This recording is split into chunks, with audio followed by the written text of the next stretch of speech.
The diagnosis and management of athlete's heart hinges on distinguishing between benign exercise-induced cardiac remodeling from structural cardiomyopathies that predispose patients to sudden cardiac death. The physiological adaptations can overlap significantly with conditions like hypertrophic cardiomyopathy, dilated cardiomyopathy, and arrhythmogenic right ventricular cardiomyopathy in the clinical gray zones. Exercise type drives the morphological changes in the myocardium. Endurance sports, dynamic load, induce eccentric hypertrophy characterized by biventricular dilation, increased stroke volume, and proportional increases in wall thickness. Strength sports, static load, induces concentric hypertrophy with increased wall thickness but mild or absent ventricular dilation. When evaluating an athlete, a comprehensive multimodal approach is standard to avoid misdiagnosis, which can lead to false reassurance or unnecessary exclusion from sports. 12-lead ECG is highly sensitive, over 95%, for identifying pathological conditions like hypertrophic cardiomyopathy.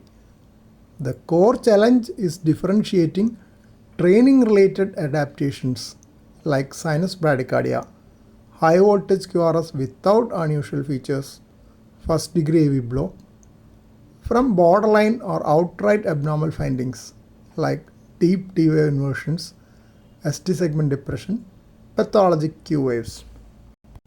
Finding borderline or abnormal ECG changes should trigger immediate secondary evaluation, usually beginning with echocardiography. Conventional echocardiography is the first-line imaging modality to assess wall thickness, cavity dimensions, and diastolic function. If findings remain equivocal, cardiovascular magnetic resonance is crucial. CMR provides precise tissue characterization to identify late gadolinium enhancement, a hallmark of fibrosis seen in cardiomyopathy but absent in pure physiologic adaptation. The overlapping phenotypes create diagnostic gray zones. The table following outlines parameters used to distinguish physiologic remodeling from the most common structural mimics. LV wall thickness, symmetrical, homogeneous, less than 15 mm in athlete's heart.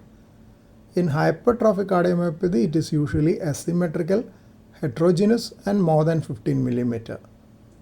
In dilated cardiomyopathy, it is normal or thinned.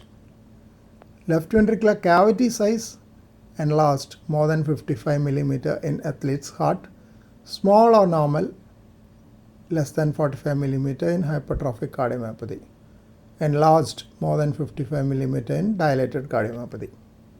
Diastolic function normal to supranormal in athlete's heart, while it shows impaired relaxation in hypertrophic cardiomyopathy. In dilated cardiomyopathy, it is variable. Exercise response, excellent reserve. Left ventricular ejection fraction increases more than 10% in athlete's heart. Dynamic LV outflow obstruction in hypertrophic cardiomyopathy. Blunted stroke volume increase in dilated cardiomyopathy. CMR findings, no fibrosis, no LGE in athlete's heart. LGE often present in both hypertrophic cardiomyopathy and dilated cardiomyopathy. Response to deconditioning, LVH regresses after 1 to 3 months in athlete's heart. No structural regression in hypertrophic cardiomyopathy. Same in dilated cardiomyopathy. Management and return to play. If the diagnosis firmly points to physiologic athlete's heart, no specific treatment is required and the athlete is cleared for full participation. For cases remaining in the gray zone despite advanced imaging, a brief period of detraining or deconditioning for 1 to 3 months can serve as a diagnostic tool. In true athlete's heart, left ventricular hypertrophy and cavity dilation will regress, while pathological remodeling will persist.